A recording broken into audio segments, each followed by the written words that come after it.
Nancy DeMoss Wogemuth faz uma pergunta séria aos pais. Todos os filhos vão morrer em algum momento, seja antes ou depois de você. A questão é, você fez o que estava ao seu alcance para prepará-los para se encontrar com Deus?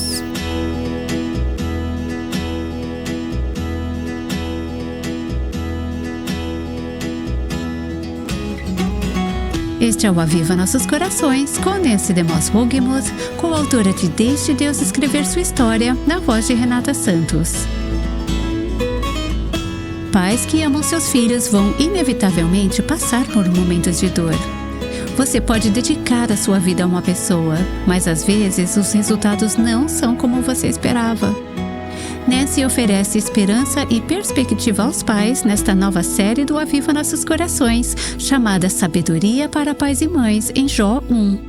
Mas quero que você saiba que essa mensagem não é apenas para pais e mães, é para qualquer pessoa enfrentando adversidades. Vamos ouvir o que Nancy tem a dizer. Se você tem acompanhado o Aviva Nossos Corações há um tempo, sabe que eu amo fazer séries mais longas, explorando passagens ou livros inteiros da Bíblia. Já passamos semanas na oração do Pai Nosso, semanas no Salmo 23. Acho que gastamos muitas semanas em apenas 3 versículos do livro de Abacuque. Também já passamos meses numa série sobre Tito 2 e nas cartas às igrejas em Apocalipse, capítulos 2 e 3. Eu amo mergulhar profundamente nas Escrituras, mas, às vezes, também gosto de fazer reflexões mais curtas sobre algo em que eu tenha meditado durante o meu devocional e eu não quero esperar para transformar numa série longa. Na verdade, na frente da minha Bíblia tem uma lista que eu estou sempre atualizando com coisas em que eu tenho pensado e meditado. São passagens que têm falado comigo e que talvez não se tornem uma série longa, mas apenas 2 ou 3 dias de reflexões. São algumas dessas reflexões que eu quero compartilhar com você nessa nova série. A minha introdução vai ser a seguinte. Eu tenho, como imagino que você também tenha, muitos amigos que carregam fardos pesados em relação a um ou mais dos seus filhos. Esta semana eu conversei com uma mulher da nossa região, uma mãe solteira, e os filhos dela estão no ensino médio e no início da vida adulta. Ela disse: "Eu nunca imaginei que seria mais difícil ter filhos adultos do que pequenos. É difícil de um jeito diferente. Quando eles são pequenos é uma coisa mais física, os cuidados e a energia que exigem da gente. Mas agora são questões grandes da vida deles, decisões que estão tomando e desafios que enfrentamos como família. Seja qual for a idade dos seus filhos, pequenos, adolescentes, adultos, mas especialmente para quem tem filhos adolescentes ou jovens adultos, e eu posso ver algumas cabeças concordando, tem coisas que nos mantêm de joelhos como mães, não estou certa? Ou talvez você seja a avó e veja isso acontecendo com os seus netos." Recentemente, enquanto eu meditava no primeiro capítulo de Jó, o Senhor colocou alguns pensamentos no meu coração. Eu me vi refletindo sobre este capítulo, buscando perspectiva e sabedoria que eu acho que podem ser úteis para pais e mães, particularmente para aqueles que podem vir a perder os seus filhos de alguma forma, seja de forma permanente ou temporária. Talvez sejam coisas que aconteceram com seus filhos e sobre as quais você e eles não tiveram controle, questões físicas, doenças prolongadas ou crônicas, abuso ou até mesmo o falecimento de um deles. Ou talvez seja algo diferente, lutas emocionais ou relacionais, ou escolhas erradas que os seus filhos fizeram e que agora estão trazendo consequências. Talvez você tenha um filho pródigo que acabou de se afastar do Senhor e não tem interesse por Cristo. Essa dor, eu não sei se tem algo mais profundo do que isso. Porque, mais do que tudo, você quer que os seus filhos conheçam Jesus. Você quer que eles o amem. Quer que eles caminhem com Ele. Quer que eles experimentem as bênçãos de uma vida centrada no Evangelho, uma vida centrada em Cristo. Então vamos mergulhar no capítulo 1 de Jó. Mas primeiro deixa eu te dizer que ele não é só para pais e mães. É para todas nós que experimentamos adversidades enquanto enfrentamos a providência de Deus, que, às vezes, podem nos deixar perplexas e até mesmo decepcionadas. E a gente diz: eu sei que Deus é soberano, eu sei que Ele está no controle, eu sei que Ele me ama, sei que Ele é sábio, mas eu não entendo, preencha aqui com o que for, eu não entendo isso, eu não consigo entender, eu estou decepcionada. Não parece ser a forma que o Deus que eu achava que conhecia agiria. Ao olharmos para o livro de Jó, começando no versículo 1, quero que vejamos primeiro que Jó caminhava com Deus. Não há dúvida sobre isso. Jó 1:1 diz assim: havia um homem na terra de Uz, cujo nome era Jó. Este homem era íntegro e reto, temia a Deus e se desviava do mal. Uau! Quer melhor elogio do que esse de Jó? Ele era íntegro e reto. Agora, isso não significa que ele não tinha pecado ou que era perfeito, mas ele era piedoso e devoto. Era conhecido como um homem de caráter. Diz que ele temia a Deus e evitava o mal. Provérbios 8:13 nos ensina que temer o Senhor é odiar o mal. Deus diz: eu odeio a soberba, a arrogância, o mau caminho e a boca que fala coisas perversas. O temor do Senhor que Jó possuía, a sua reverência e veneração por Deus faziam com que ele odiasse tudo que não era santo, tudo que era mal. Que elogio precioso sobre um homem que tinha um relacionamento correto com Deus. E a sua vida refletia a sua fé, porque a fé é a única maneira de estarmos em paz com Deus, certo? A vida de Jó demonstrava esse relacionamento com Deus. Ele era um exemplo de homem piedoso para sua família e para aqueles no seu círculo de influência. Quando chegamos no versículo 8 de Jó 1, lemos a conversa de Deus com Satanás no céu, algo que Jó não podia ouvir e nem ver. E Deus chama Jó de meu servo. Mais um elogio. Você não gostaria de saber que se Deus estivesse falando sobre você no céu hoje, Ele diria: Maria, ou Ana, ou Carla, ou Joana, ou Nancy, minha serva. Essa mulher é minha serva. E Deus ainda diz: não há ninguém como ele na terra. Ninguém como ele. Ele é meu servo. Não há ninguém igual a ele na terra. Jó era um homem que caminhava com Deus. E eu preciso dizer logo de início, esse tipo de vida é uma exceção, não a regra, certo? Estreita é a porta e apertado é o caminho que conduz para a vida, e são poucos os que o encontram. Pessoas assim são raras, mas é para isso que todas nós que conhecemos e amamos a Cristo somos chamadas. É para isso que fomos salvas, para termos uma vida assim, um testemunho assim, uma aprovação assim. É importante lembrar que não somos salvas porque somos íntegras ou retas ou porque fazemos coisas boas, mas fazemos essas coisas porque fomos redimidas. Jó era um homem que, pela fé, tinha um relacionamento correto com Deus. É claro que ele não compreendia o Evangelho da forma como nós entendemos hoje, mas como um crente que viveu antes da cruz, que confiava em Deus e em sua revelação, ele tinha um relacionamento correto com Deus, e isso impactava a forma como ele vivia. Ele era um homem que caminhava com Deus. Número 2, vemos que Jó foi muito abençoado. Veja Jó, capítulo 1, versículo 2. Nasceram-lhe 7 filhos e 3 filhas. A Bíblia diz que os filhos são uma bênção do Senhor. E Jó tinha muitas dessas bênçãos, 7 filhos e 3 filhas. Ele também tinha bênçãos materiais e posses. O versículo 3 diz: tinha 7.000 ovelhas, 3.000 camelos, 500 juntas de bois e 500 jumentas.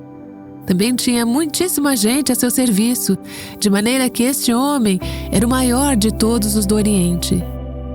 Vamos parar aqui.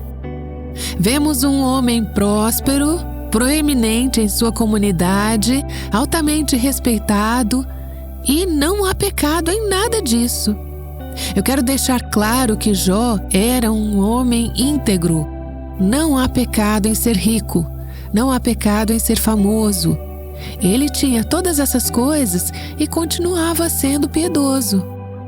Mas Jó sabia, e nós sabemos, que ele não podia receber o crédito por nenhuma dessas bênçãos. Tudo era presente de um Deus gracioso e generoso. Essas bênçãos não eram de Jó. Em última análise, tudo pertencia a Deus e Jó devia ser um mordomo responsável, cuidando das posses de Deus que foram emprestadas a ele. Jó entendia que, como Deus é o dono, ele tem o direito não apenas de dar, mas também de tirar, de dar bênçãos e de tirá-las.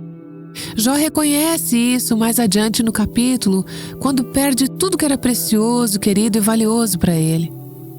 Jó caminhava com Deus.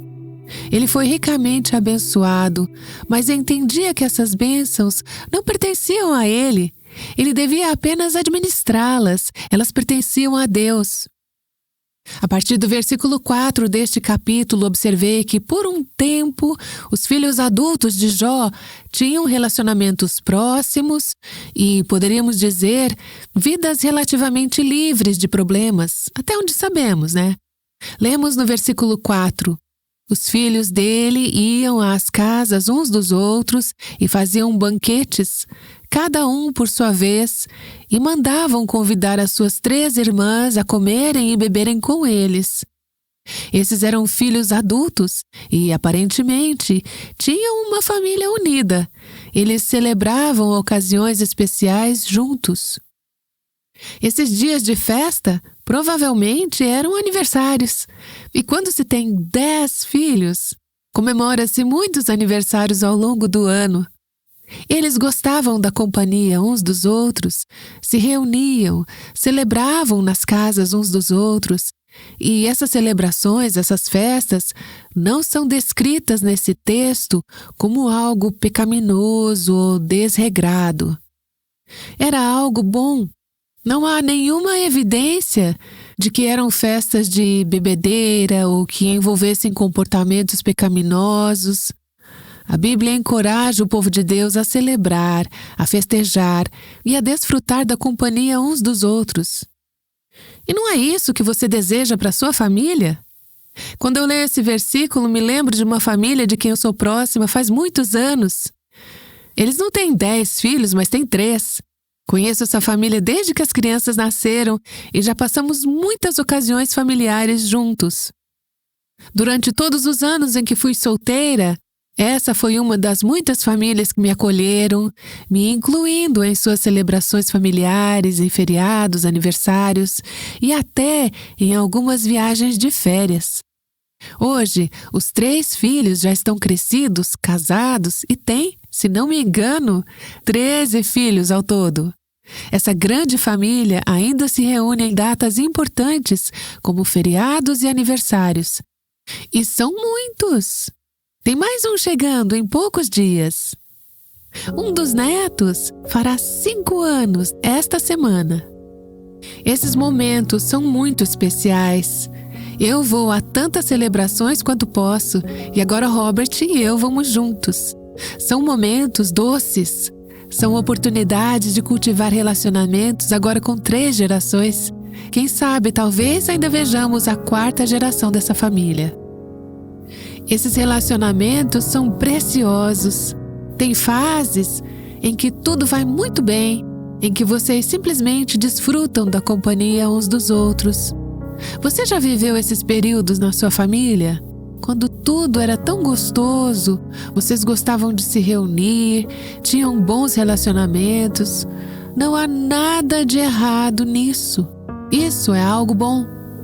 Mas lembre-se, tudo pertence a Deus. E o que é verdade em uma fase da vida pode ser muito diferente em outra. Outra coisa que eu percebo neste texto, a partir do versículo 5, é que Jó buscava ativamente influenciar a condição espiritual dos seus filhos adultos. Veja o versículo 5. Quando se encerrava um ciclo de banquetes, Jó chamava os seus filhos e os santificava. Outra tradução diz assim: sempre que um ciclo de banquetes terminava, Jó mandava chamar seus filhos para purificá-los. Jó levantava-se de madrugada e oferecia holocaustos, segundo o número de todos eles. Pois Jó pensava assim: talvez os meus filhos tenham pecado e blasfemado contra Deus em seu coração. Jó fazia isso continuamente. Agora, vamos analisar essa passagem. Vemos aqui um pai atento. Ele estava antenado nas condições espirituais da sua família, mesmo depois de seus filhos já serem adultos. Certamente ele compartilhava do sentimento do apóstolo João, em 3 João, versículo 4. Não tenho maior alegria do que esta, a de ouvir que os meus filhos vivem de acordo com a verdade. Qualquer mãe ou pai que ama a Deus sente a mesma coisa. Não há maior alegria. Isso não significa que os filhos sempre vão andar na verdade, mas não há alegria maior do que vê-los andando na verdade. Como pai, mãe, avô ou avó, você sempre carrega esse fardo de preocupação, sempre buscando o que está ao seu alcance para influenciar os filhos ou os netos, jovens ou adultos, a caminhar com o Senhor. Repare que Jó não esperou por uma crise ou que os seus filhos cometessem um grande erro. Quando ele os chamava para purificá-los, não há indicação nenhuma de que eles estivessem agindo de maneira rebelde ou impiedosa. Não há evidência concreta, nesse texto, de que os filhos tivessem pecado. E também não parece que Jó sabia de algum pecado específico que eles tivessem cometido. Mas ele sabia que todos nós somos tentados, que todos somos como ovelhas que se desviam, seguindo seus próprios caminhos. Ele sabia que eles poderiam ter sido tentados e estava preocupado que pudessem ter cedido ao pecado no coração, mesmo que não no comportamento. Jó conhecia o próprio coração, os seus próprios desafios, as tentações e a tendência de duvidar de Deus ou pecar contra Ele. Ele sabia que os seus filhos tinham as mesmas vulnerabilidades. Por isso ele era intencional e proativo em seu papel de pai. Ele era proativo em cuidar da caminhada espiritual dos seus filhos. Agora lembre-se, esses filhos não eram mais crianças pequenas. Eram filhos que já tinham os seus próprios lares, eram adultos que provavelmente já tinham a própria família. Jó já não possuía mais a autoridade de dizer o que eles deviam fazer, de discipliná-los ou de instruí-los do jeito que fazemos com crianças menores. A sua influência agora acontecia mais por meio da intercessão. Os filhos de Jó sabiam o que ele fazia. Ele os envolvia nesse processo, mas não podia controlar o resultado da vida deles. Na verdade, não existe um único momento em que possamos controlar os resultados da vida dos nossos filhos, não é mesmo? Seja qual for a idade deles. Mas Jó se importava profundamente com o relacionamento dos filhos com Deus e estava comprometido a fazer tudo o que pudesse para proteger os corações deles. Era uma espécie de manutenção preventiva que tentava evitar problemas antes que surgissem. Ele era intencional em influenciar o relacionamento dos filhos com Deus em interceder por eles e protegê-los do pecado. Essa era a forma de Jó cumprir a sua responsabilidade dada por Deus como sacerdote espiritual da sua família, a mesma responsabilidade que todos os pais têm. Para as mães solteiras, ou até mesmo para as avós, existem maneiras de agir como sacerdotes espirituais para os seus filhos e netos. Jó os consagrava, os separava para Deus por meio de suas orações, intercessões e ofertas de sacrifício em favor deles. Como mencionei antes, isso não era algo que ele fazia apenas em particular. Parece que os filhos estavam cientes disso.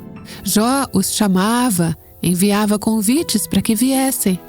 Eles sabiam que ele estava orando por eles e oferecendo sacrifícios a Deus. Ao ler este trecho, fico imaginando que Jó provavelmente encorajava os filhos a confessarem qualquer pecado que pudessem ter cometido, a se arrependerem, a lançarem-se à misericórdia de Deus e a receberem o perdão dele. Ao compartilhar isso, me lembro de uma mulher da minha família, uma prima que já está com o Senhor, chamávamos ela de Ruth. Ela teve 6 filhos homens. À medida que os filhos cresceram, se casaram e tiveram os próprios filhos, ela e o marido, mas Ruth era a força motriz disso, ela e o marido começaram a organizar encontros mensais com os filhos e as esposas, apenas os adultos. Nessas reuniões, eles conversavam, buscavam ao Senhor e oravam juntos. Se a Ruth ficasse sabendo de algum problema que estava acontecendo entre os filhos, ela não deixava passar. Ela dizia: vocês precisam resolver isso, precisam conversar, precisamos lidar com isso. No funeral dela foi impressionante ouvir os testemunhos daqueles filhos, hoje adultos, pais de suas próprias famílias, falando sobre a influência de Ruth. Claro, o marido também teve o papel dele, mas ela era a guerreira de oração, aquela que intercedia incansavelmente pelos filhos. Um deles, que tinha se desviado, disse: minha mãe me trouxe de volta para a fé por meio das orações dela. Ela dizia: não vou desistir até que Deus trabalhe na vida dos meus filhos. Jó dizia: talvez os meus filhos tenham pecado. Ele estava mais preocupado com a santidade dos filhos do que com qualquer outra questão temporal. A educação que tinham ou os cargos que ocupavam pouco importavam comparados à profunda e consumidora preocupação de Jó com a santidade deles. Ele entendia a seriedade do pecado. Ele adorava e temia um Deus santo e desejava que os seus filhos fizessem o mesmo.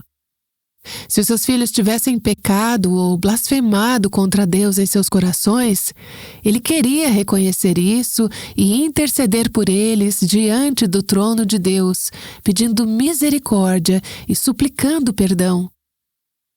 Blasfemar significa falar mal de Deus, menosprezá-lo, ignorá-lo em seus pensamentos, ter uma visão inferior de Deus, desonrá-lo, ou não dar a ele a honra que lhe é devida, ou simplesmente esquecê-lo. Talvez você pense: blasfemar a Deus no coração parece algo terrível. E é terrível. Mas talvez nem se manifestasse externamente. Jó dizia: se os meus filhos não estão honrando a Deus como Ele merece, eu quero que sejam perdoados. Quero que tenham uma vida santa. Se os meus filhos estão menosprezando a Deus, se estão mais preocupados com as coisas deste mundo do que com os pensamentos sobre Deus, isso é blasfemar a Deus no coração. Uau! Jó estava preocupado com o que se passava no coração deles. Por isso, ele se levantava cedo pela manhã para oferecer holocaustos por eles. Jó se preocupava com a possibilidade de eles terem pecado. Ele não estava atento apenas ao comportamento, mas ao coração, ao relacionamento deles com Deus. Porque o comportamento dos seus filhos e netos, assim como o nosso, sempre reflete o que está no coração. O que falamos e fazemos vem do coração. Por isso Jó se preocupava tanto com isso. Ao oferecer holocaustos e sacrifícios, ele entendia e ensinava aos filhos que o pecado precisava ser expiado pela morte de um substituto inocente. Isso apontava para o Salvador, o Cordeiro de Deus, que um dia satisfaria a ira de Deus contra o pecado. E essa passagem diz que Jó fazia isso continuamente, constantemente orando, intercedendo e ministrando em favor dos filhos. Um comentarista antigo escreveu o seguinte sobre esse versículo: que exemplo maravilhoso Jó oferece aos pais cristãos! Quando suas filhas estão entre desconhecidos e seus filhos seguem os caminhos do mundo, e você já não consegue impor sua vontade sobre eles como fazia nos dias da infância, ainda assim você pode orar por eles, lançando sobre eles o escudo da intercessão, com fortes clamores e lágrimas. Eles podem estar fora do seu alcance, mas pela fé você pode mover o braço de Deus em favor deles. Jó não tinha como saber de que forma ou quando seus filhos morreriam. Provavelmente, como a maioria dos pais, ele presumia que os filhos viveriam mais do que ele. Mas, enquanto estavam vivos, ele os preparava para a morte. Como e quando ela viesse. A condição eterna deles era o que mais importava para Jó. Todos os filhos vão morrer em algum momento, seja antes ou depois de você. A questão é, você fez o que estava ao seu alcance para prepará-los para se encontrar com Deus? Não faz muito tempo, Robert e eu participamos de um evento no qual topamos com um jovem que reconheceu o Robert. Na verdade, eles se reconheceram. Eles já se conheciam. O rapaz tinha crescido em uma família cristã e trabalhado em um ministério cristão. Mas 3 anos antes, havia se afastado do Senhor. Durante aqueles 3 anos, ele se envolveu com todo tipo de escuridão imaginável, drogas e muitas outras coisas. Ele era um filho pródigo. Esse jovem nos contou como, na semana anterior, encontrou o Senhor em um quarto de hotel. Deus trouxe ele ao fim de si mesmo e levou-o ao arrependimento. O rapaz estava naquele evento testemunhando o que Deus havia feito. E eu disse para ele: você deve ter uma mãe de oração. Ele sorriu e disse: a minha mãe passou os últimos 3 anos de joelhos. Você acha que ela se arrepende disso? Que ela não faria isso por mais 3 anos se fosse preciso? Ou você acha que ela parou de orar agora? De jeito nenhum. Vamos olhar o restante dessa passagem amanhã, mas eu te digo uma coisa: nunca pare de orar pelos seus filhos. Jó fazia isso continuamente. Não pare de orar. Mas ao mesmo tempo, é necessário entregar os seus filhos nas mãos de Deus, aos cuidados dele. Você precisa confiar na sabedoria, no amor e na bondade de Deus para com seus filhos, netos e outras pessoas que você ama. Amanhã vamos explorar como Jó reagiu a uma perda enorme e ver o resultado da sua caminhada e fé em Deus. Nancy DeMoss Wogemuth tem nos encorajado com uma perspectiva inspiradora de Jó capítulo 1. Ela volta já já para orar. Todas nós precisamos ser lembradas de que podemos confiar em Deus para cuidar e amar os seus filhos, mesmo em circunstâncias difíceis ou confusas. Quando a vida parece sem sentido, Deus está trabalhando de formas que não conseguimos enxergar. Nessas situações, é mais fácil confiar nele quando nos humilhamos e lembramos que ele está no controle. Se você deseja se aprofundar no tema da humildade, é com prazer que divulgamos o livreto que Nancy escreveu sobre esse tema. A beleza de um coração quebrantado, como a humildade transforma tudo. Você vai aprender a como lidar com o orgulho, abraçar a humildade e enxergar os seus relacionamentos com Deus e com os outros com mais clareza. Esse recurso vai estar disponível como forma de agradecimento quando você fizer uma doação de qualquer valor ao Aviva Nossos Corações. Para saber como fazer isso, acesse o nosso site avivanossoscorações.com e clique no link do livreto que deixamos na transcrição do episódio de hoje. Hoje quero deixar uma frase simples para quem está desanimada. Deus está escrevendo uma história que você não pode ver. Não apenas na sua vida, mas na vida dos seus filhos. Amanhã no Aviva Nossos Corações, vamos descobrir maneiras como pais e mães podem lidar com a dor e a incerteza. Agora a Nancy está de volta para orar com a gente. Pai, obrigada pela Tua palavra e por falar aos nossos corações hoje. Eu oro para que Tu encorajes mães, avós, talvez alguns pais que estejam ouvindo e qualquer pessoa preocupada com aqueles que ama. Eu oro para que nos ajudes a nos importar com aquilo que realmente importa. Eu oro para que levante mães e avós de oração, que não parem de interceder, de clamar ao Senhor, oferecendo sacrifícios de fé, crendo que Tu irás alcançar o coração de seus filhos e preparar esses filhos, esses netos e as gerações futuras para se encontrarem contigo e passarem a eternidade ao Teu lado.